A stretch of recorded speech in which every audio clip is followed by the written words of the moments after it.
अस्सलाम वालेकुम वरहमतुल्लाह। Advocate Ijaz Chughtai law consultant firm 43 Mozang road Lahore आपकी खिदमत में हाज़िर।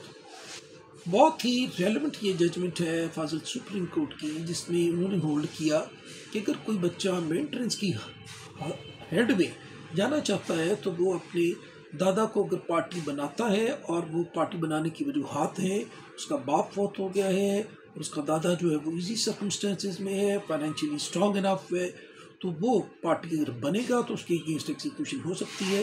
अदरवाइज़ दादा जो है अगर फादर सुप्रीम कोर्ट का दरवाज़ा खटखटा दे, जिसको कि नीचे वाली प्रोसीडिंग्स में पार्टी नहीं बनाया गया, तो नेचुरली फिर एग्जीक्यूशन, इजरा और रिकवरी ऑफ द मेंटेनेंस जो है वो उसके अगेंस्ट एग्जीक्यूट नहीं हो सकती। इसमें फादर सुप्रीम कोर्ट ने 5 बातें की और इन 5 बातों के बारे में ये फरमाया कि इन 5 चीज़ों की हिफाजत जो है फ्रॉम टॉप टू बॉटम सब कोर्ट्स की ये बाउंडन ड्यूटी है और इस ड्यूटी को एग्जीक्यूट किया जाना हर फाजिल कोर्ट के लिए फ़र्ज़ है।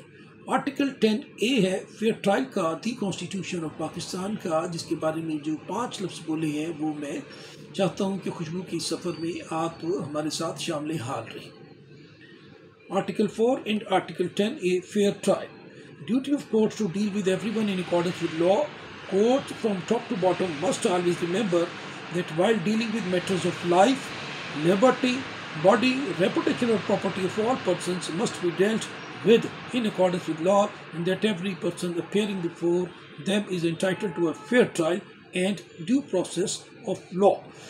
इसमें फाजिल सुप्रीम कोर्ट ने ये बात की कि अगर कोई माइनर अपने मेंटेनेंस को क्लेम करना चाहता है तो उसको 3 बातें शो करनी पड़ेंगी। पहली ये कि वो माइनर है, किस तरह से वो बायोलॉजिकल सन या डॉक्टर है। सेकेंडली उसके वालिद की डेथ हो गई है। थर्डली ये कि वालिद पुअर है और दादा जान के पास ऐसे ज़राए मौजूद हैं कि वो ईजीली अपने उन ग्रैंड चिल्ड्रन का मेंटेनेंस बेयर कर सकता है।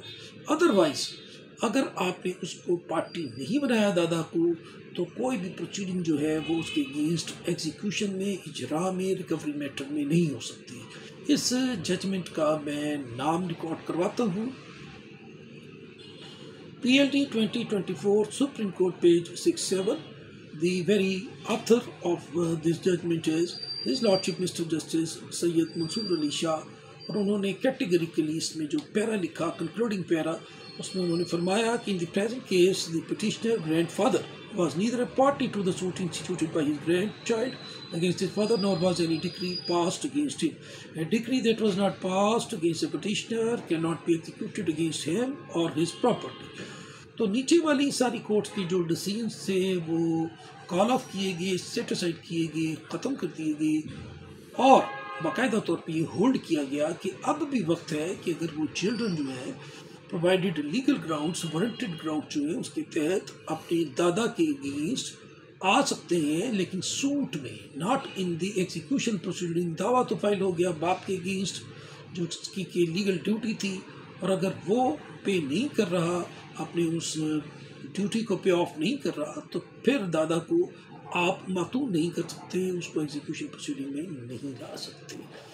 क्योंकि बार बार ये सूरत हाल जो है हमें मीट विद करनी पड़ती है, मास्टर में ये बड़ा हॉट इशू रहता है, इसलिए मैंने मुनासिब समझा अपने देखने वालों के लिए, अपने चाहने वालों के लिए इसके ऊपर फाजिल सुप्रीम कोर्ट का जो लेटेस्ट व्यू है उसको सामने रखा जाए। और अंडर आर्टिकल 189 कॉन्स्टिट्यूशन ये फैसला जो है सब इंडिविजुअल्स और कलेक्टिवली सब institution and from top to bottom सब कोर्ट के लिए बाइंडिंग है। With this thing I seek the permission and I hereby sign off. अपना बहुत ख्याल रखिएगा। इजाज़त चुगताई एडवोकेट आपकी खिदमत में हाजिर खिदमत रहेगा।